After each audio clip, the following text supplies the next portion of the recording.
Well, thank you very much. Thank you.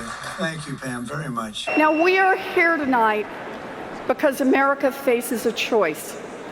The choice of a new president. On one side is a man who inherited a fortune from his father and kept it going by cheating people, by skipping out on debts. A man who has never sacrificed anything for anyone. It was almost like a miracle. I had other miracles that happened too. My ear is still throbbing. Oh no, he's tricking you. You're getting fooled. Made a great speech because he was actually a motivational type guy, to put it mildly. But he left the stage, and then I'm talking and he walks back onto the stage. I said, uh-oh, this is trouble. Why is he coming back? He was a big guy too. Why is he coming back? He said, may I say a few more words? I said, yeah, go ahead, Bobby, say a few more words, a little different. And he said, let me tell you something about this guy, Trump. This guy, if he has to, will use the nuclear weapons that we have. He will use he has no fear. He's going to use, and that's the kind of guy. And he walked off the stage. I said, I think I'm in big trouble, Pam. And it was just an amazing period of time. But this is the most amazing period of time. I think this is more amazing. What's taken place is more amazing. I think it's more consequential. And if we do the job, one of the big media outlets said what we did was the most consequential election in the last 129 years. Well, if we do the job that we're all capable of doing, I think it's going to prove to be that and then some. I think they should get Elon Musk out of there messing with any of our departments. But we long to be, don't you want to be accountable to what's happening with the homeless and everyone that is out on the streets, the people that have mental illness? We don't want a non-elected man appointed by the president to start making people go home, lose their jobs, and all of that. Oh, about my job, I want you to tell me I'm good at what I do. You're obviously good at what you do. Then why are you always ripping on me? Oh, I understand the confusion. No, I have never said that you are not good at what you do. It's just that what you do is not worth doing. Oh no, he's tricking you. You're getting fooled. I'm a Trump supporter, and I love what President Trump is doing. And that's what we want to do. We have a real big shot at making this country so great, so great. Did we go back into session? We did go back into session, but now apparently everybody on the floor is putting on tear gas masks to prepare for a breach. Well, I'm trying to get more information. They're putting on their tear gas masks.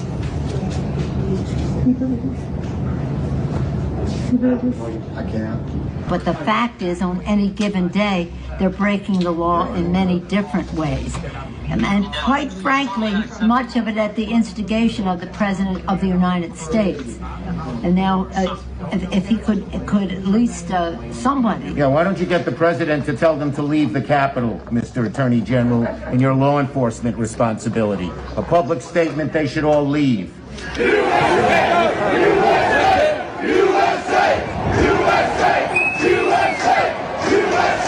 An Indiana man recently pardoned by President Trump for storming the Capitol on January 6 has been shot and killed by a sheriff's deputy. Matthew Huddle was shot after a traffic stop in Jasper County.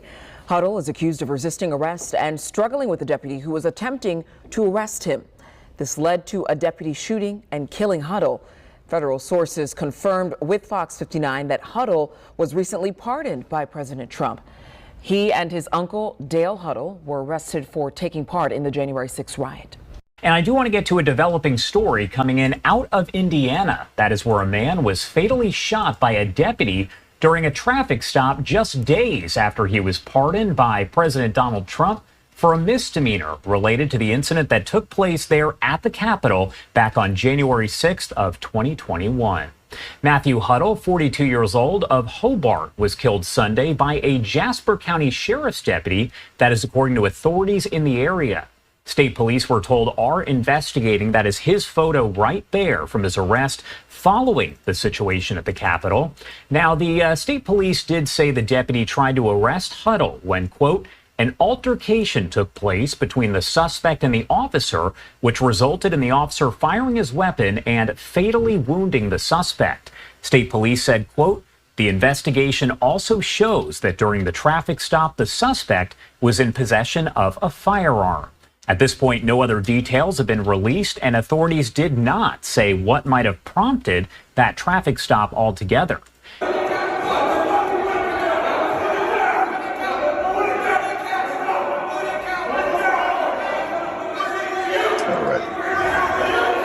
Okay, so right before he picks up his collapsible baton or drops it, he's standing at a doorway, and you have the mob entering the doorway, and he is retreating. He's backing up. So he picks up his baton, and he's going up the steps.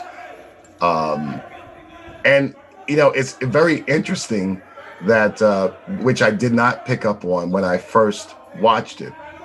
And it is quite reasonable to assume that he is leading them up the steps, kind of like, follow me, follow me, follow me. And I just froze it where he glances over at the top of the steps, and he glances over at I guess that's the Senate chamber, which is really interesting. So he pushes there's the one man who's wearing the black t-shirt and the hat and the sleeves, and he pushes him to get him to kind of follow him along. Incredible situational awareness, and I guess, you know, perhaps that's from being in the military and just being a cop for so long.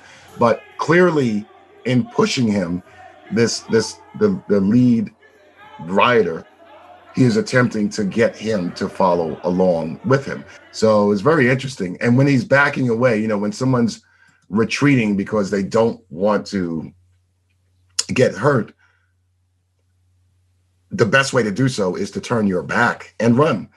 And that's not what he does, right? So he's facing them and he's walking backwards. So clearly, like, he's just really trying to distract them and to get them to come along. Death of a D.C. police officer who died by suicide after the January 6th insurrection was just declared a line of duty death. The widow of Jeffrey Smith has been fighting for this, and she won. D.C.'s Police Retirement Board found Smith was injured during the attack on the Capitol, and that injury was the direct cause of his death. This ruling means Smith's family is now eligible to receive benefits. It's never before seen footage.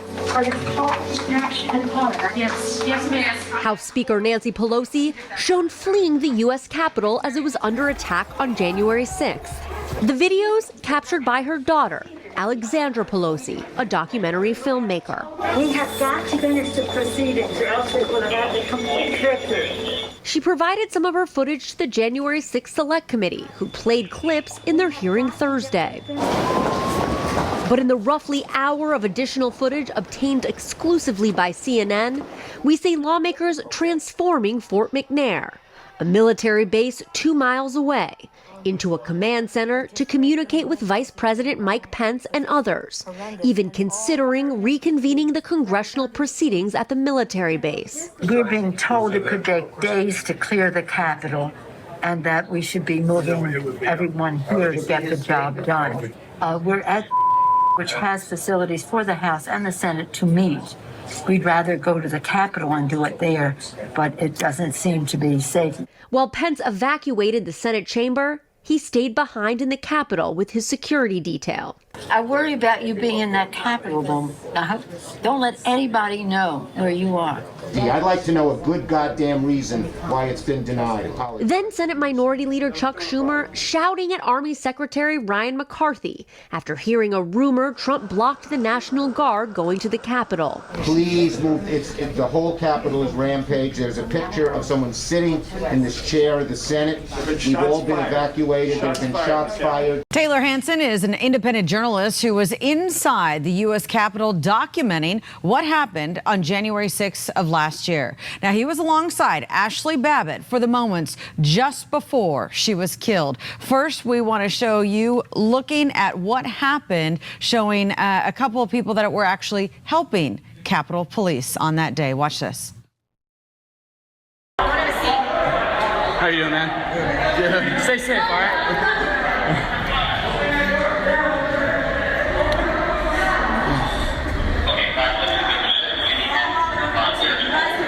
Man, you are covered. I thought I was bad. You got it way worse. Hey, do you need water or something? All right, that journalist Hansen joins us now to share his perspective about what he witnessed firsthand on January 6th. Taylor, thanks for taking the time out tonight. Of course, thanks for having me, Ginger. Well, first, that video that we just watched, I mean, we're not seeing it a lot of places. It's certainly nowhere on the mainstream media. Walk me through what we just saw. Yeah, what that video portrayed was me and Ashley Babbitt walking side by side. We were the first ones to actually arrive at the speaker's lobby doors. And as you hear from that clip is, these people aren't violent. I actually offered this officer water. Ashley was actually joking with these same officers, Officer Yetter and the other two in the same area, minutes prior to her getting shot. So that was the initial approach video, and the actual documentation of the shooting really even tells a much larger story than that, and really seems to disprove what mainstream media and our government have created as the official narrative around Ashley Babbitt. Yeah, let's take a look at that second video right now so we can discuss that as well. Can we roll that, please?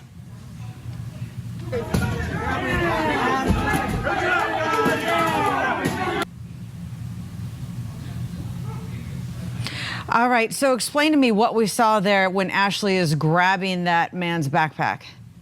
Yeah, so Ashley was actively trying to disarm these people, trying to calm them down throughout this entire kind of confrontation with these police officers. She continuously got in between the officers and Zachary Alam, who was that agitator you see that she grabs the backpack of.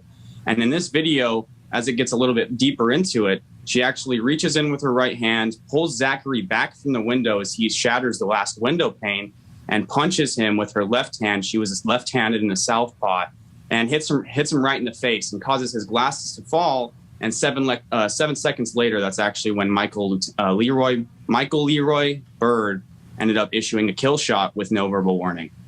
Wow, that's extraordinary to see what's actually leading up to it. It's almost like I feel this entire time what's been out there is what happens after the first punch, and you don't really see what led up to this event at all. No, you're completely right, Ginger, and I'm very glad and thankful for KUSI for really addressing this issue. Is the mainstream media and the government, I like to call them the establishment media, is they've quite literally co-opted this narrative that is completely inaccurate. They call Ashley Babbitt a terrorist. She served 14 years in the United States Air Force. I mean, she's the farthest thing from that. She wasn't violent a single time that day. The only time she actually raised her voice at cops was when she was yelling at them to call for help. But the media doesn't want to cover that. The January 6th committee, they don't want to get into any of that because it's very inconvenient for their crafted narrative. That's what I was just going to ask you. Have you tried to get this footage to any of those powers that be to make them see the other side of the narrative? I have been for over a year, but it really seems like they just don't want to see it. I tagged the January 6th committee. I emailed them.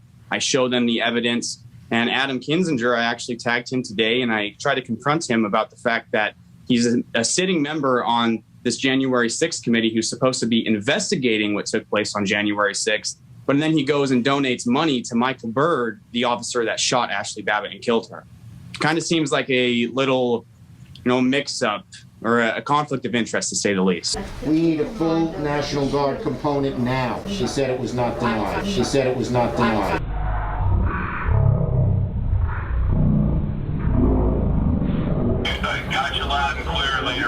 And Pelosi and Schumer also confronting Acting Attorney General Jeffrey Rosen in a heated phone call. No. Please answer my question. Answer my question. Senator, I'm going to do everything I can do. Does that include asking the president to get these people who are followers of hers to leave the Capitol? I'm going to do everything I can do. Does that include asking the president to get these people who are followers of hers to leave the Capitol? Does that include asking the president to get these people who are followers of hers to leave the Capitol?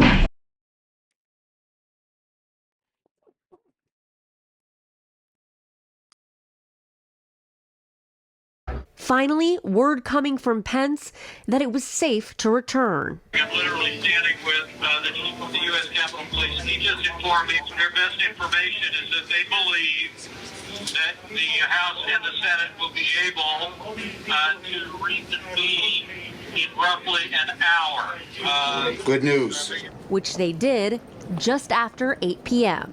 Newly released, never-before-seen footage from January 6th appears to give more context to the security breakdown. We did not have any accountability for what was going on there, and we should have. The House GOP obtaining the video of former House Speaker Nancy Pelosi speaking with her chief of staff as she evacuated the Capitol that day.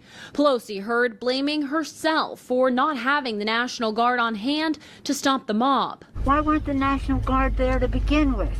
I take responsibility for not having them just prepare for more. The video shot by Pelosi's daughter, Alexandra Pelosi, for an HBO documentary.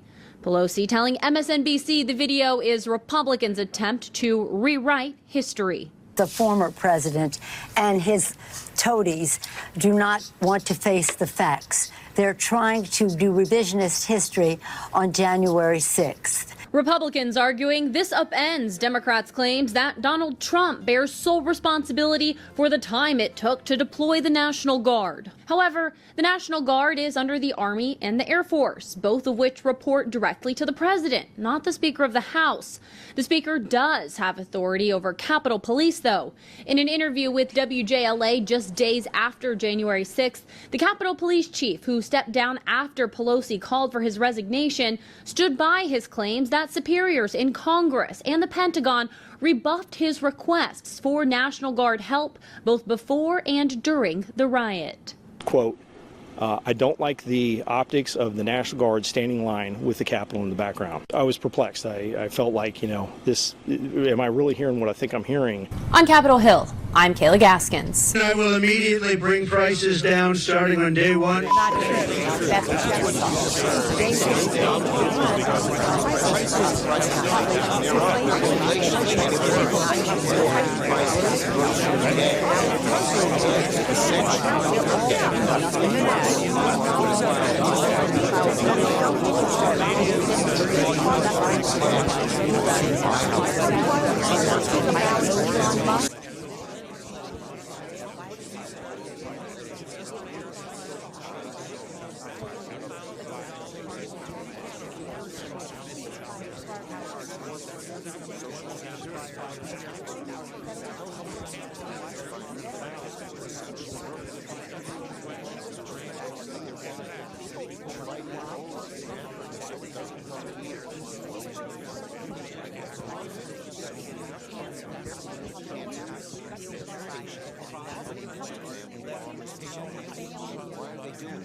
Is the truth. And that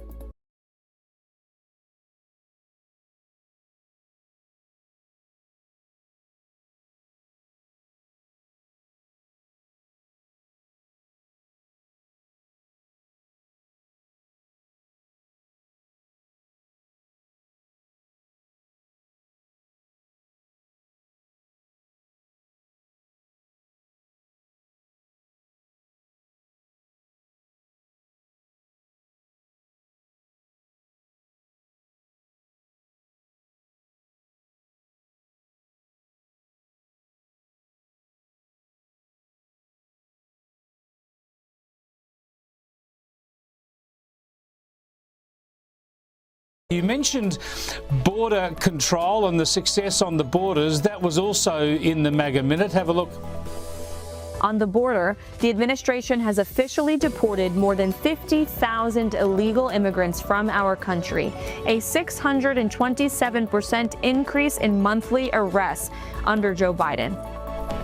That is stunning success, Kristen, as you've talked about in the past. Now, I expect with this faux State of the Union, effectively a State of the Union address tomorrow, it's called something else because he hasn't been sworn in too long, but I expect that border protection would be one of the achievements the president would focus on pretty strongly.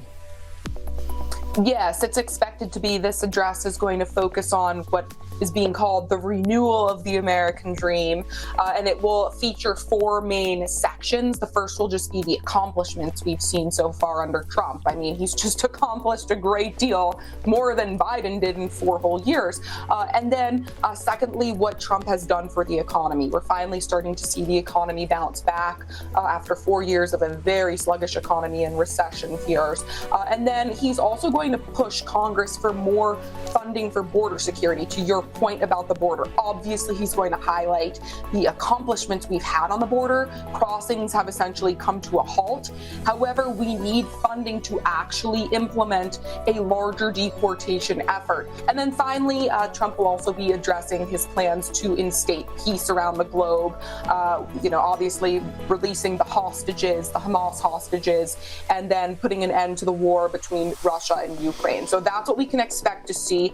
And I think he'll draw a big contrast between the last 4 years and what we're seeing now, which is just prosperity on the rise, a feeling of confidence back in the country, and having a leader who acts like we are the greatest nation. What happened to our country was so sad. What they've done in 4 years to our country with the borders, with Afghanistan, allowing the Russian situation was never going to happen with Ukraine. Allowing October 7th to happen would have never happened because I made a separate clip of that video down below. They weren't giving any money to Hamas. My reviews or totally 2024 election but allowing inflation, look at what inflation's done to people, been so devastating. And now you see that, by the way, price of eggs is down 35% in the last week and a half. We're doing a good job. Brooke is doing a good job. Brooke Rollins and everybody. Of the policies that they're changing are going to be devastating to people's lives across the country. And the majority of the American people don't give a hoot about government. They want to make sure they can put food on the table, their kids are going to a good school, and they're healthy. A big magazine just named her the most powerful woman in the world, and that's okay with me. She is the most powerful woman. You think about it, John, right? Harris surrogate and Dallas billionaire Mark Cuban went after some of the women who support Trump. You never see him around strong, intelligent women, ever. It's just that simple. And inflation's down, interest rates are down, gasoline has come down to a level that we haven't seen in a long time. All things that we wanted to do, because then everything else is going to be coming down. We want it to come down. We want bacon to come down. They might as well go out and just shout it in a courthouse.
It had absolutely no impact on her in the case against me, which was a case, I will not use a bad word. I promised my wife I would never use a bad word, so just a little bad. The case against me was bullshit. They're saying off the record, the judge is no good, but everybody knows where it's coming from. And it's totally coordinated. It's a campaign, and it's by the same scum that you have been dealing with for years, like guys like Andrew Weissman, deranged Jack Smith. There's a guy named Norm Eisen. I don't even know what he looks like. His name is Norm Eisen of Crew. He's been after me for 9 years. Now, Crew is a charitable organization. And the reason I'm saying this, Todd, is I'm only going to get one chance to say this. I don't know who he is. I don't know what he looks like. But everything I read is Norm Eisen of Crew. And Crew is a charitable organization. And that's a political thing. His sole life is to get Donald Trump. The other side has, these people are going to go after me. And I said it during the other night, during the big speech on Tuesday night. I said about Democrats, and I don't like that. I have great respect, by the way, for what Schumer did today. He went out and he said that I'm going to have to vote with the Republicans because it's the right thing to do. I couldn't believe what I heard. And they do it in total coordination with each other. What took you so long? The food was so good. Everybody had triples. Okay. All right, I want to thank my colleagues for being here. Durbin, Klobuchar, Booker. Now, yesterday afternoon, Elon Musk confirmed what many of us have long been warning about. Republicans are ready to gut Social Security and Medicare.